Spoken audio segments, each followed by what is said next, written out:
Electrocast. Hold on to your butt. Come on, sucker. Let's get it on. Oh, you want to fight? You want to fight? I do not entertain hypotheticals. The world as it is vexing enough. You don't know anybody named Iris? I don't know nobody named Iris. Can I have a piece of toast? I don't give a damn what you think you are entitled to. We are changing the course of history as we see it. That is what Western demands. How could you do this to me? Really, I want to know. Why did you do that? What you feel only matters to you. Step back for 1 minute and look at the big picture. And that's all? No, not for the real fire. We offer you bond, a family that very few can understand.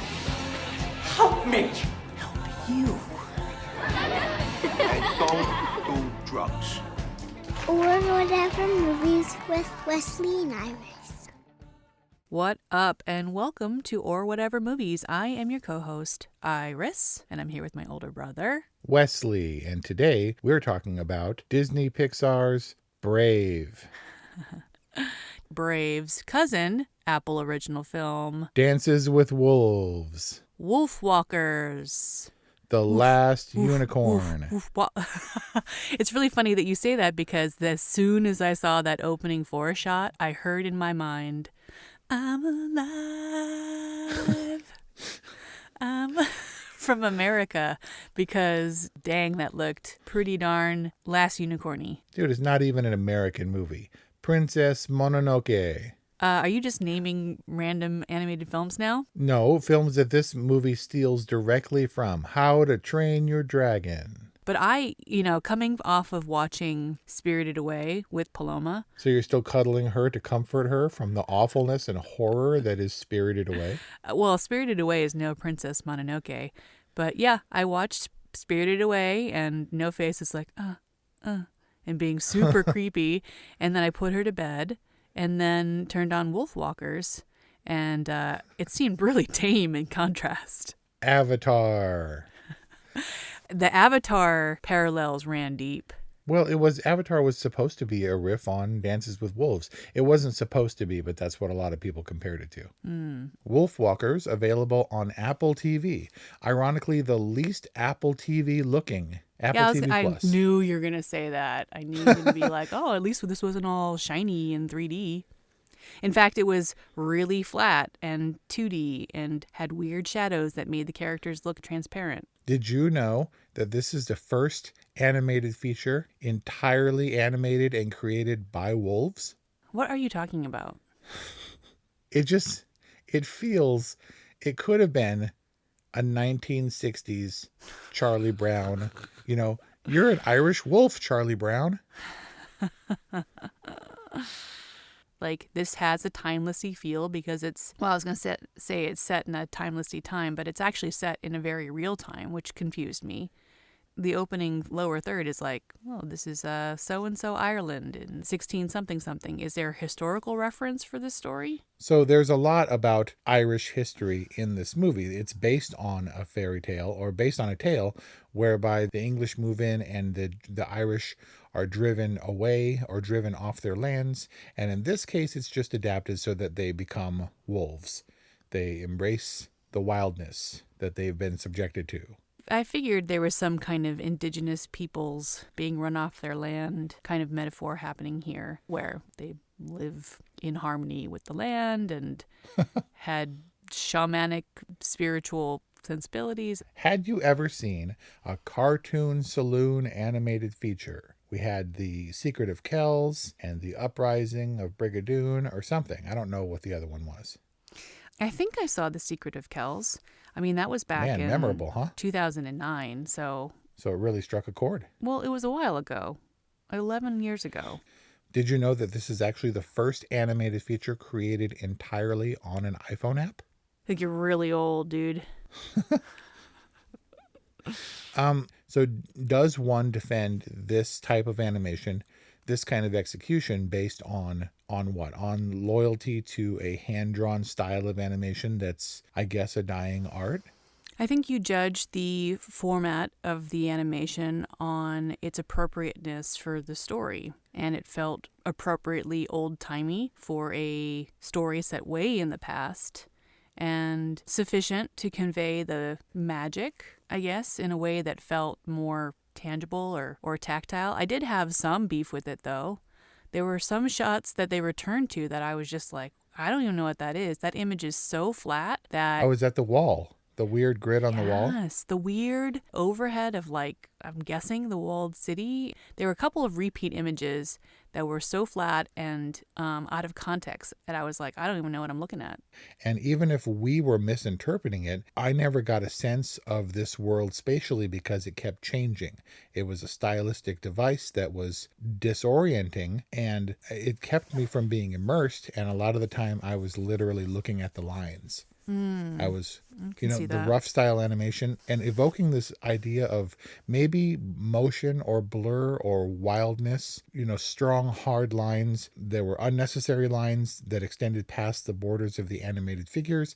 And it was a stylistic thing, but then it would go to a close-up of that same thing and the lines would be even more jarring it almost wasn't a close-up feel. It was almost a push on that particular frame.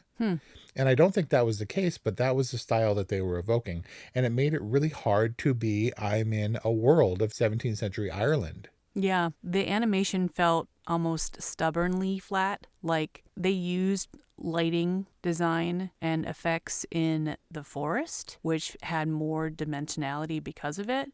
But it felt like they did not use lighting in the city settings. And it was just so flat that it was confusing, especially when we got into action scenes in the cities where I was like, I don't even know what's going on. Well, that was because nature good, city bad. The colors popped in the forest. It was supposed to be more visually appealing, and the colors were kind of muted in the town. Definitely a stylistic choice. Do you feel like that good, bad dichotomy extended? Like if nature good, city bad, like did you feel like the wolves were good and the people were bad? Yes, that's what you were meant to think. It's why I compared it to How to Train Your Dragon. Dragon's bad until the headstrong child goes off into the wild and encounters a dragon, and at first is afraid and then becomes friends and then begins to understand that the dragons aren't bad and looks back and in fact the father is bad and the humans are bad, even though they're trying to protect. And I'll bet you they're going to reconcile their emotions at the end and they're going to find a commonality. It seemed a little bit more nuanced than that. I mean, it was probably more along the lines of Last Unicorn, where it's like these wolfwalkers are the last of their kind and they're misunderstood. Did you know that Cartoon Saloon had a contest where whichever animator could complete a wolf feature the fastest, that's what they were going to throw up under the title of Wolfwalkers, and that was going to be the movie? I don't know what I can trust from you anymore. Is that true? If that seems plausible, we have a problem. Well, Wolfwalkers maybe has a problem. I guess there's lots of wolf movies, but I thought that wolves were a nice animal to explore in an animated film. I remember back in the day when I shot my film Smokey. Shameless plug. We had to cast a wolf, but of course you can't cast a full wolf. We had to cast like a half wolf. And Mariana went on and on about wolves. She went to a wolf preservation and spent a day petting and rolling around with the wolves and stuff. She was a huge wolf fan, and she totally preached the wolf doctrine, where she was just they're smart and they're so intelligent and they're so beautiful and they're so loyal and they're so misunderstood.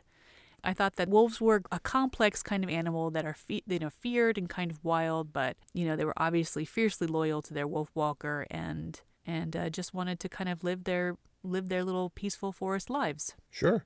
I mean, I worked on a pit bull show, and everyone doesn't like pit bulls, but it's all in the training for dogs. I came to appreciate that dog.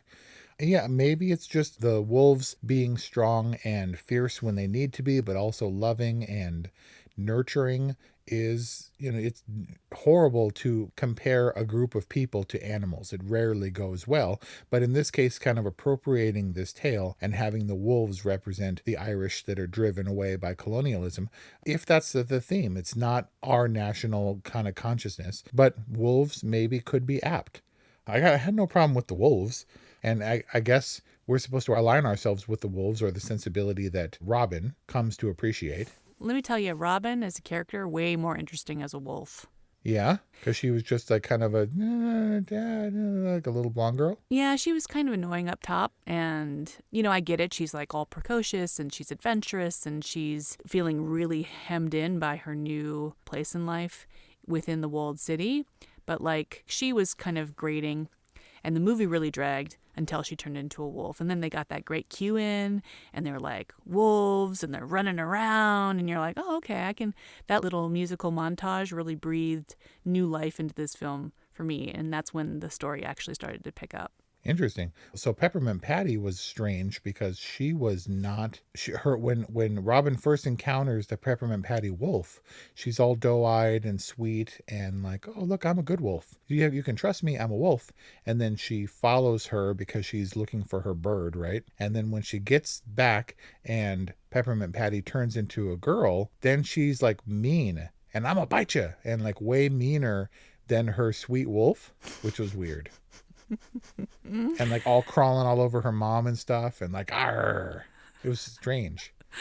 And then she did get much sweeter, and apparently the thing that most people pick up from this movie is the relationship between the two girls, unlikely pals who really find a kinship and run around the forest as young girls of old did, I guess. It doesn't really happen the same today. Are they unlikely? I mean, they were both like kind of wild at heart, no? But they look so different. One is little, one is big, one has big hair, one has little hair. One is blue fierce, eyes, one is one meek. has green eyes. Look, the simple themes of this movie can't be avoided. You have to come to terms with what this is going to be, because if you're looking for deeper meaning or tying it to Irish folklore or just the Irish struggle in general, you're only going to get so far. Well, yeah, I mean, it's simplified for its audience. This is for kids, right?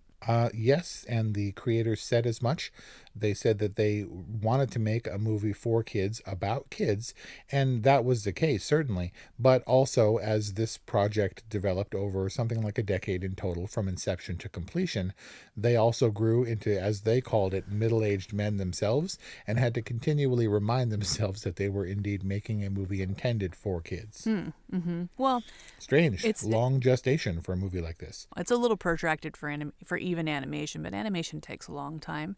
It's interesting to note that they had to remind themselves who their audience is, because I feel like there's a lot of 4-quadrant pressure on like Pixar films where they have to have those Easter eggs for adults or that kind of B story for adults, where, it's kind of okay for a film just to be a film for kids, right? I wholeheartedly agree. It can just be a simple theme for kids. And that's hard for me, an adult male, to not get down on. A movie about young girls for young girls, I guess. Especially if you're forced to watch it by your fiancé. But made by middle-aged dudes, I should add. Right. But sure. Did you know this movie was actually made when they went through the trash and found rejected storyboards for Brave, and they just colored them and animated them?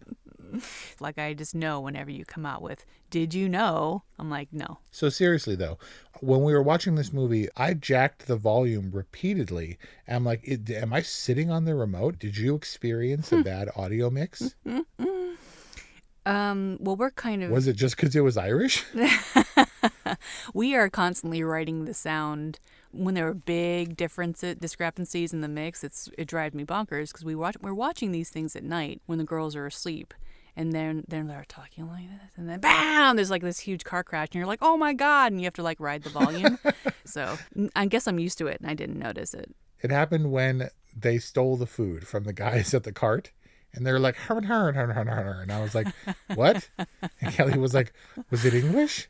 And we had to repeat it. We backed it up several times using the Apple TV's awkward rewind feature that I'm not accustomed to yet. Yeah. And then we had to turn on the subtitles just to make sure what was happening. Yeah, there were a couple of moments like that. And then it didn't match up at all. But that's not their fault. That's our fault. You know who's got a great accent and is perfectly understandable? The only recognizable name in this movie? Sean Bean. Ned Stark himself. No, he's Boromir, you infant. I was like, why does this thing reek of Game of Thrones? And I was like, oh, Sean Bean. And Boromir. And I don't even know who that is.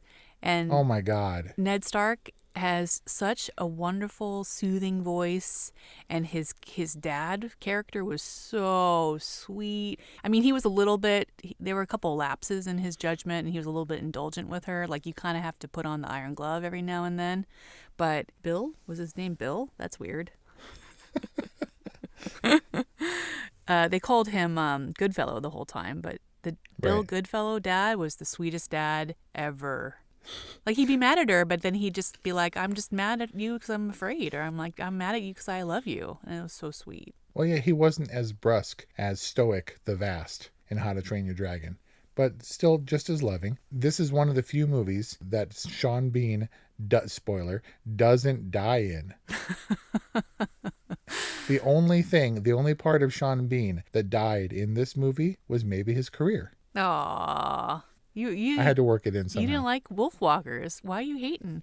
You were the one that wanted to watch this thing. Well, because Kelly wanted to watch it. And she was like, so why didn't you like it? And I could feel a little bit of the sting in her when she was asking me what my issue was. And I've been trying to figure it out. Here's what I came up with. Bear with me here. You know those dudes like downtown in Vegas or something, and they get down on the ground and they spread out their blanket and they create mystifying, magnificent spray paint art using the lids, and all of a sudden there's a planetscape and you're like, whoa, you do the thing and you make the moon like that, and you do like the flicking technique to make the stars. Crazy. You know those dudes? 100%. Have you ever bought one of those things? No. How come? I'm cheap. Wasn't it cool? It was totally cool, and maybe if I like turned on the black light and toked out, it might be cool to have on my wall, but I don't. Undoubtedly, Wolfwalkers would be better, I think. I'm told, I'm guessing, if you were stoned.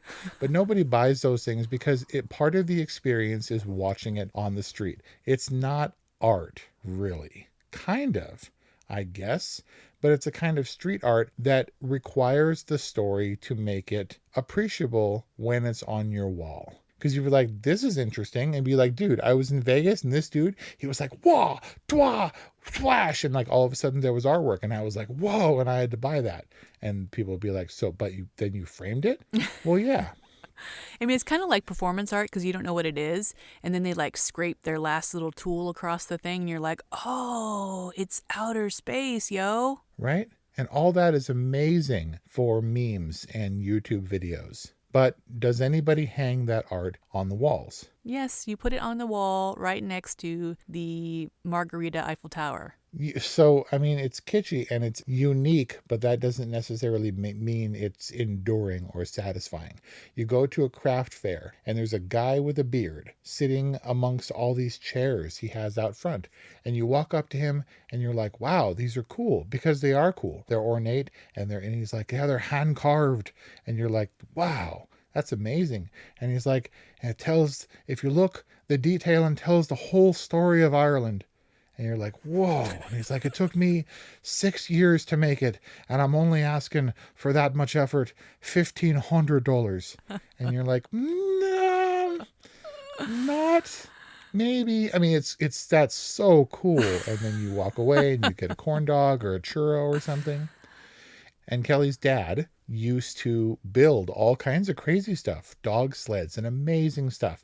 Really dedicated craftsmen who learned over, decades and stuff. And one day, no jokes, he made an airplane from scratch. Like a RC or like I'm going to get in the cockpit? Like a fully functioning airplane that he was going to fly. Spent a lot of time building it, collecting the parts, putting everything in. And you're like, dude. Like a Cessna?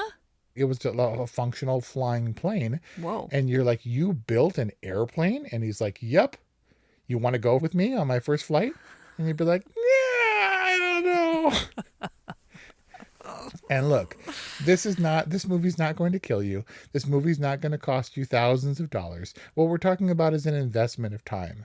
And whether or not this sort of throwback, roughshod, tied to history or tied to folklore experiment is worthy of the time you spend to watch it.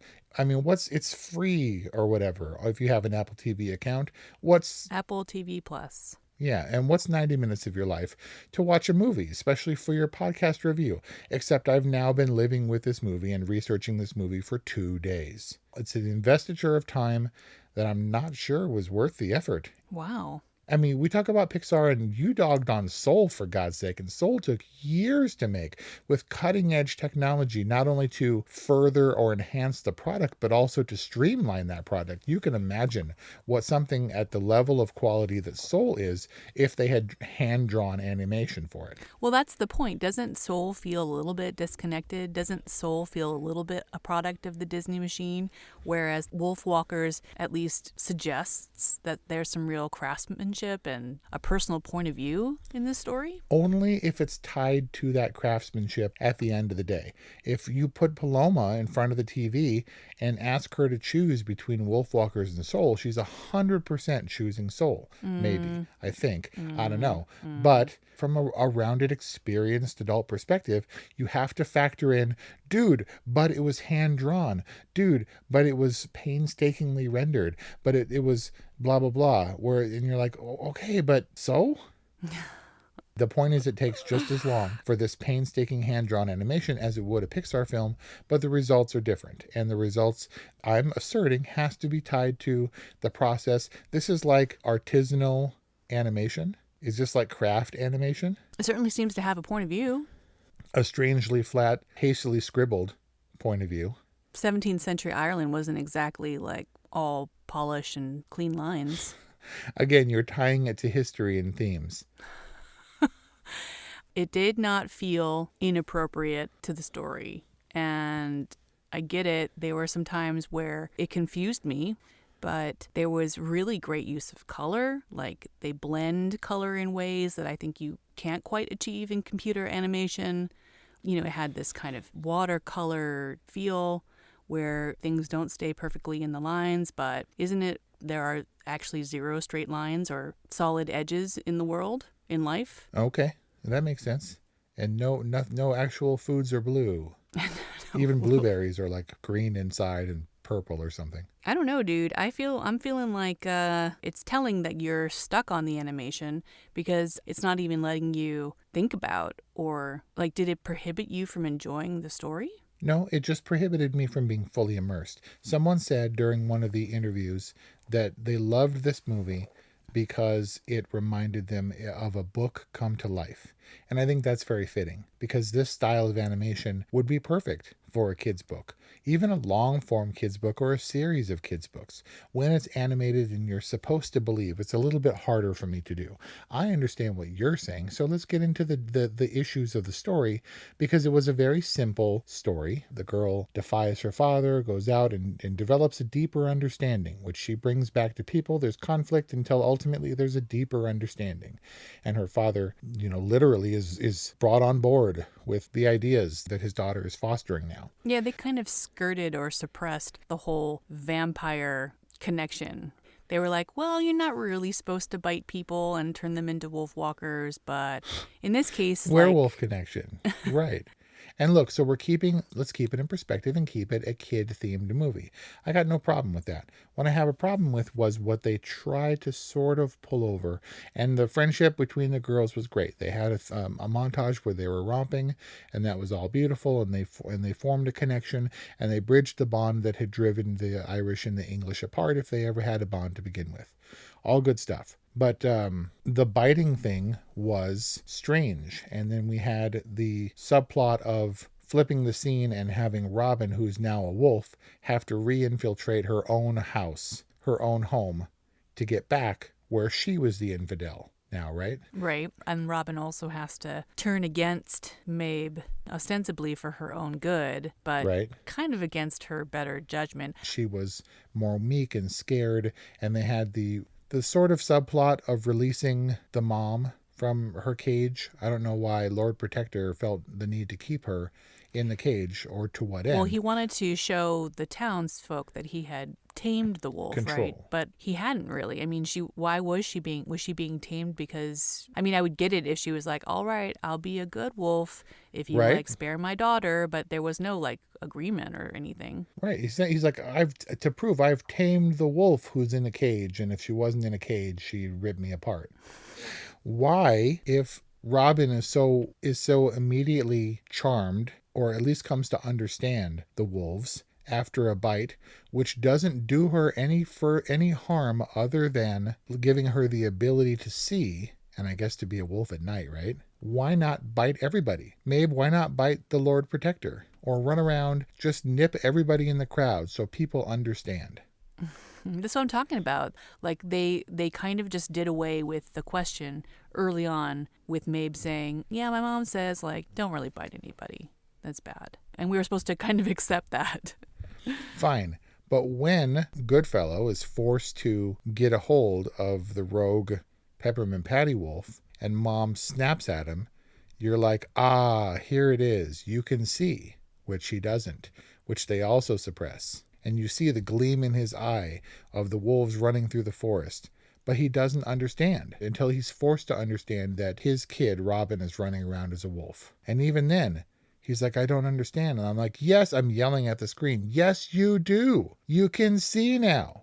And what was obviously coming was the device of him becoming the wolf, fully embracing everything his daughter is talking about to defeat the Lord Protector. Yeah, but he was so resistant to it until... Was it that he consciously resisted it until it came time where he needed to become Teen Wolf and win the basketball game? Or did they just save his transformation for when it served the story best? Well, I don't think... Well, first of all, he doesn't know how to wolf out, right? This is new to him. But Goodfellow is the state huntsman or whatever. He was the Lord Protector's #1 wolf hunter dude. You are no hunter. It's a big turn for him to make. From like hunting and trapping wolves is like my life to I'm gonna be sympathetic and empathetic to my prey. Yeah, you are no hunter. And as a matter of fact, Kelly said early in the movie when Robin goes out on her own and is trying to find the bird, Kelly said she's not a very good hunter. She's pretty irresponsible when she goes out to find the bird. But wasn't that was awful when she shot the falcon? It Merlin? Was pretty bad, yeah. It was terrible. And then the wolf, but the falcon's okay. Well, yeah, but so how come the falcon doesn't turn into a wolf? Well, she didn't bite. It wasn't a wolf-tainted arrow. Oh, yeah, it's the bite, not the healing part. Mm-hmm. Right, but that was part of the convention. It was like, why not just bite people's limbs? Uh-oh, you're caught, just escape. Uh-oh. She was shot, just heal her. Like, it was very convenient. Yeah, you know what was also really convenient? The ending. I mean, was like Sean Bean like all up on Mama Wolf? Like they were just one big happy family then? It was just implied that they were naturally going to fall in love. Right. The redheads, man. A little convenient. And they did their dances with wolves, moving on to the next settlement thing where they could live their wolfy life. Yeah, kind of strangely drawn, like in a horse-drawn carriage. Like, why wouldn't you just be on a dog sled? A dog sled? With wolves. A dog sled. I get it. Do you have a newfound respect for wolves after having watched Wolfwalkers? Sure. And the Irish. The Irish struggle is real, but I'm not sure if I want to carry the burden of Irish oppression into my cartoons. I would be excited to watch Wolfwalkers with Paloma. She took a surprising amount from Spirited Away that we could talk about. And I think that this is one of those, I think it's a great movie to inspire imagination and to foster that spirit of adventure and wildness. It's a nice story and it's an interesting execution that's maybe a little refreshing after kind of the polished and more computer-generated look of Pixar movies. I mean, I wasn't terribly excited about watching Wolfwalkers when you suggested it, but now that I've seen it, I'm glad I did, and I give Wolfwalkers a good. No. You said you were excited to watch Wolfwalkers again, with Paloma. But would you watch it on your own again for the sheer enjoyment? No, but there are a few movies that I would. And that's the point. There are lots of movies that I would. We compared it to The Last Unicorn, which you watched endlessly. And maybe haven't since you were an adult. So maybe this movie, Wolfwalkers, is exactly for you and for Paloma. Not so much for me. I liked it for what it was, but I was put off by a little bit of the sort of rough-hewn animation and execution. I'm going to give it a whatever, because that is, may I remind you, sort of my criteria. To clear the bar, would I watch it again for the sheer enjoyment? In this case, the answer is no. Wow. I don't think Kelly's going to be happy with this one. Okay, I'm sorry. I love you. That's our review on Wolfwalkers, an Apple Original Film available on Apple TV+. You know, it's nice to be right. Especially about an animated film for once. Poster quote. Hit us up. Leave us a voicemail, 818-835-0473. Let us know why you think I am right about our review on Wolfwalkers, or whatever movies at gmail.com, Instagram at or whatever movies, a whatever from Wes, a good from Iris. Jim Cummings would be proud. Yeah, definitely pair listening to this review with one of my favorites, The Wolf of Snow Hollow. Thanks for listening, and we'll see you next time. Miles, are you ready to record our promo for Season 2 of the Wanna Bet podcast? David, have you ever seen a grown man naked? Miles, we're not here to quote lines from Airplane. We're here to tell people that Season 2 starts August 18th. But I like Airplane. I know you do, but Wanna Bet is a sports betting podcast. Each week we bet $1,000 on the NFL teams and games that we love. Well, that sounds like fun. It is fun. And last year you picked over 60% of your games correctly. How'd you do? We're not talking about that. We are telling people that they can find us every Friday. So no more movie quotes. Roger. Electricast. Are you passionate about saving the planet for future generations? Do you want to learn how to do it? If yes, then you need to tune in to the Nature Backed podcast. It's a talk show covering the changing world around us, from renewable energy, sustainable agriculture, circular economy, to ESG and social innovation. Don't miss this opportunity to discover how you can join the movement and make a difference. Subscribe to the Nature Backed podcast today on your favorite platform and get ready to be amazed. Electricast.